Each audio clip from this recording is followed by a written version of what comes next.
একটা টপিক নিয়ে আলোচনা করব।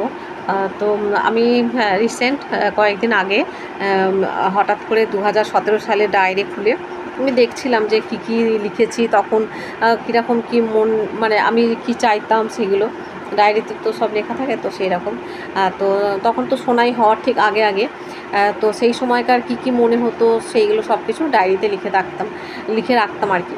তো আজকে যখন দুদিন আগে যখন ডায়েরিটা দেখলাম খুঁজে বার করে, তো সেখানে দেখলাম যে সেখানে যেগুলো লিখে রেখেছিলাম সেগুলো এক একটা বিষয়ের ওপর তো স্টাডি করতাম। তো সেই সব বিষয়ের ওপর যখন পড়তাম যেগুলো ভালো লাগতো সেগুলো সব নোট ডাউন করে রাখতাম। তো সেখানে অনেক কিছু উইশ ছিল যে এগুলো হলে ভালো, এই করলে ভালো, ওই করলে ভালো। তো সেগুলো আমি খাতায় লিখে রেখেছিলাম। তারপরেও কি এত বছর পর শোনাই যখন, তো তখন ছোট, তারপরে যেন একটা বেবি হওয়ার পর মায়েদের ওপর কত কিছু প্রেশার থাকে বেবির লালন পালন করাতে। তো তারপরে এখনও যেমন ডায়েরি আমি লিখি, এখনও ডেট দিয়ে আমার যখন যেটা মনে হয় সেটা লিখে রাখি।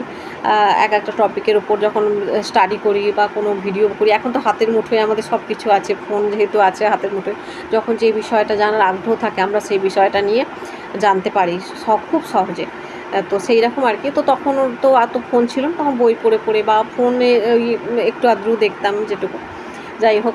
তো সেইগুলো আমি লিখে রেখেছিলাম। তো 2017 থেকে 2025-এ এসে আমি যখন ডায়েরিটা বার করে দেখছিলাম, তখন দেখলাম যে অনেক জিনিস আছে যেগুলো চেয়েছি সেগুলো অজান্তেই পেয়ে গেছি কিন্তু।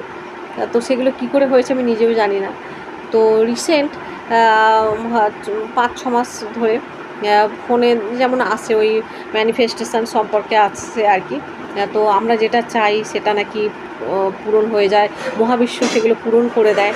হ্যাঁ, তো সেই রকম কিছু মানে ভিডিও আমি মানে ফোনে আসতে থাকছিল এবং আমি সেগুলো দেখছিলাম, বেশ ভালো ইন্টারেস্টিং লাগছিল সেগুলো দেখে।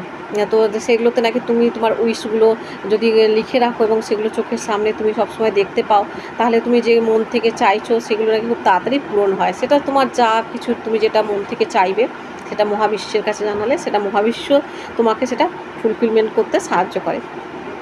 তো সত্যি কথা বলতে আমি মানে এই জিনিসটা যে ম্যানিফেস্টেশন, সেটা হচ্ছে এখন জানলাম যে আমি যেটা মন থেকে চাই, যেটা নোট ডাউন করে রেখেছিলাম, সেগুলোও কিন্তু সত্যি মানে ইউনিভার্স সেগুলো পূরণ করেছে। অনেক বিষয় আছে যেগুলো আমার 90% পূরণ হয়েই গেছে, আমি সেগুলো নিজের অজান্তেই হয়ে গেছে। যাই হোক, 2017 থেকে 2025-এ যে জার্নিটা অনেকটা কষ্টের, অনেকটা ভালো মন্দ সব কিছু মিলিয়ে জার্নিটা ছিল। কিন্তু সব কিছুর মধ্যেও যে এত কিছু ভালো কিছু হয়েছে, সত্যি তার জন্য থ্যাংক ইউ ইউনিভার্স, এইটুকু আমি বলতেই পারি। কারণ ইউনিভার্স যদি চায় সব কিছু করতে